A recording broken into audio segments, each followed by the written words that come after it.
Algebra 1, Chapter 7, Section 6, Growth and Decay. So the only term we're going to really define here at the beginning is compound interest. It is interest earned or paid on both the initial investment and previously earned interest as well. So for instance, in year 1, you put in a principal of $200 and you received interest of $20. Okay. Well, in a normal account, a simple interest account, you would add in your interest to get your balance. But when you took your interest the next year, it would still be on that principal, that $200. So you would still only get $20. This is simple interest. Whereas in compound interest, you would take for year 2, you would take your $220 balance, you'd find the interest on that, and you'd get $20. We'd say you get like $22.20. Okay, so that's in year 2. And in year 3, you would do $242.20. Whoops, that wrong place. And your interest would say maybe be $24.20. Okay, so it's using that previously accrued interest. So our lesson menu, we have 3 examples we're going to go through after our quick check. So the graph of y equals 4 to the x power, so exponential is shown. State the y-intercept, and then use the graph and approximate the value of 4.4 to the 6/10.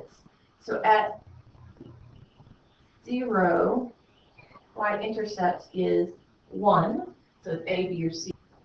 If we want to approximate x, because you remember this is x equals 0.6, that's a little over half. So that would be somewhere here and going up. I would say maybe at 2.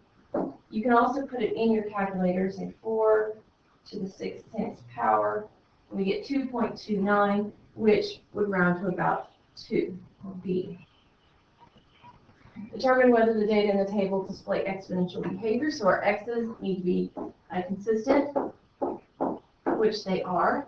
To get from 0.5 to 1.5 would be 1, and 1, and 1. I'm going to say not exponential because it's not getting larger quickly.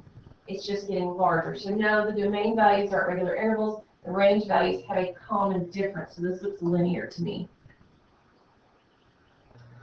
Tournament begins with 64 teams. After each round, only half of the teams remain. Write an exponential function for the number of teams remaining after x rounds of play. How many teams remain after 3 rounds? Okay. So we have what we start with here, 64. We have what we're doing each time here inside the parentheses raised to the x power. And after 3 rounds, if we put 3 in there, we get 64 times 1 divided by 2 raised to the 3rd power, and we get 8 teams.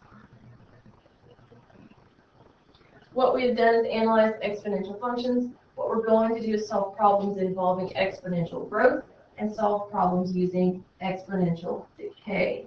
Of course, that comes into compound interest. Compound interest is a very nice part of growth.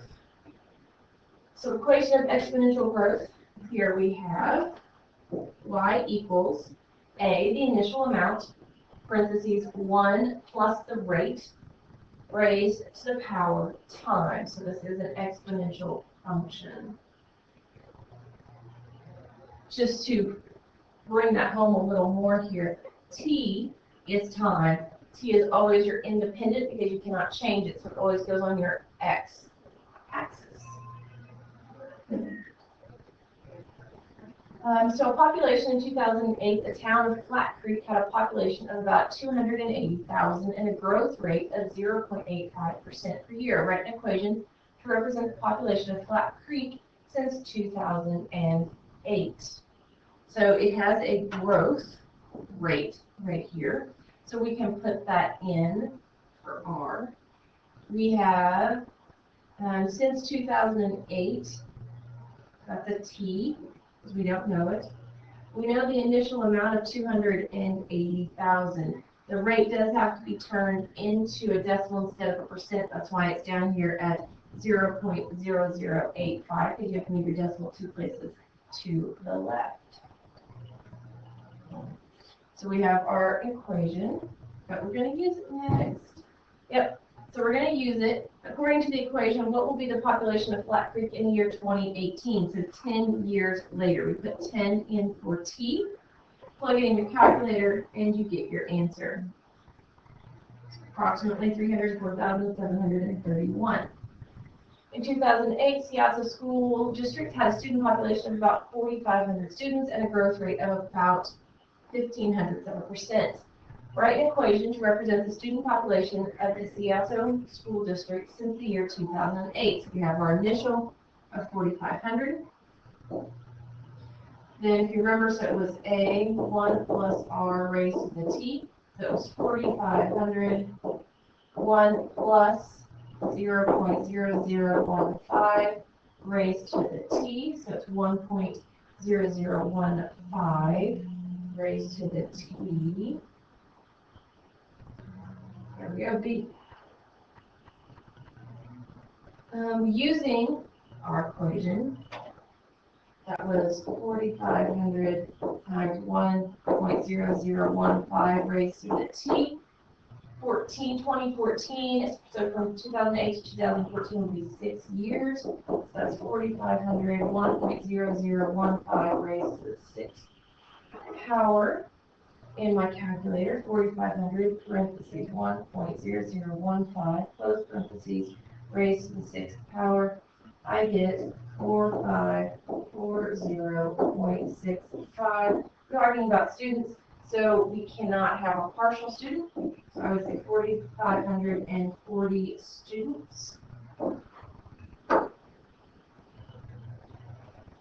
Compound interest. So this should look rather similar to what we've already had. So A is the current amount, P is the principal. Of course, we have our 1 here to take care of the whole, plus whatever else gets added into the account. R is the annual interest rate expressed as a decimal. N is the number of times the interest is compounded each year. And T is the time in years. Actually, this is probably the best representation of this equation that I've ever seen in a secondary school. In this case, we're in junior high because we're doing Algebra 1 now. We do get into that secondary thing, secondary school. And the fact that they put in here is a big difference, because a lot of times they'll do 1 plus R raised to the T still, and you have to figure out how many times you're compounded in a year, and it's not just, oh, for 1 year, it's maybe 24 times a year. Maybe it's compounded every 2 weeks or something like that. And you have to figure out exactly what the information is. This will take care of it. When Jing Mei was born, her grandparents invested $1,000 in a fixed rate savings account. So that's a principal. Account at 7% compounded annually. This is an R. The money will go to Jing Mei when she turns 18 to help with her college expenses. What amount of money will Jing Mei receive from the investment? Put $1,000 in for our principal. Change our rate to a decimal. And how many times is it compounded? Compounded annually, so that tells me it's compounded 1 time. And we're doing it over 18 years. Plug all that into your calculator, and we get $3,379.93. When Lucy was 10 years old, her father invested $2,500, so there's our P, in a fixed rate savings account at a rate of 8%. So this is our compounded semi-annually, so that's 2 times per year. And when Lucy turns 18, the money will help to buy her a car. What amount of money will Lucy receive from the investment? Well, it's not 18 years. This didn't start until she was 10. So our time in this case is 8 years. So our equation was A equals the principal times 1 plus that rate, in this case, move the decimal 2 places to the left, 0.08 divided by 2 raised to the 8th power times that 2 times a year. So our initial investment, I need to put that in here. Okay, A equals 2,500. So this is 2,500. 0.08 divided by 2 plus 1 gives me 1.04 raised to the 16th power. So that's 2,500, parentheses 1.04, close parentheses raised to the 16th power, gives me $4,682.45. So that's about $4,600. So they have it more closely done out here.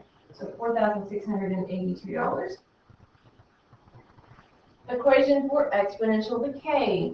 You notice the only real difference between growth and decay is that minus sign right there. So during an economic recession, a charitable organization found that its donations dropped by 1.1% per year. Before the recession, its donations were $390,000. Write an equation to represent the charity's donations since the beginning of the recession. So what we usually started with was $390,000. We had a rate of 1.1%, so move your decimal 2 places to the left. So now we get $390,000 times 1 minus 0.011 to the t power. So that becomes 0.989. If we were to use this equation, estimate the amount of donations for 5 years after the start of the recession. So now we can take our equation, plug in the 5, put it in our calculator, and we get $369,016.74. Okay, so a charitable organization found that the value of its clothing donations dropped, so minus 2.5%, so minus 0.025. Let's see, before this downturn in donations, the organization received clothing valued at $24,000. Write an equation to represent the value of the charity's clothing donations since the beginning of the downturn.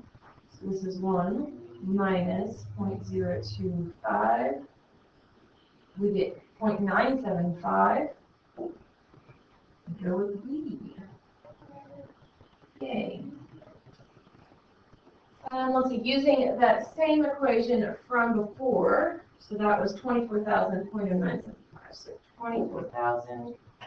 0.975 raised to the t.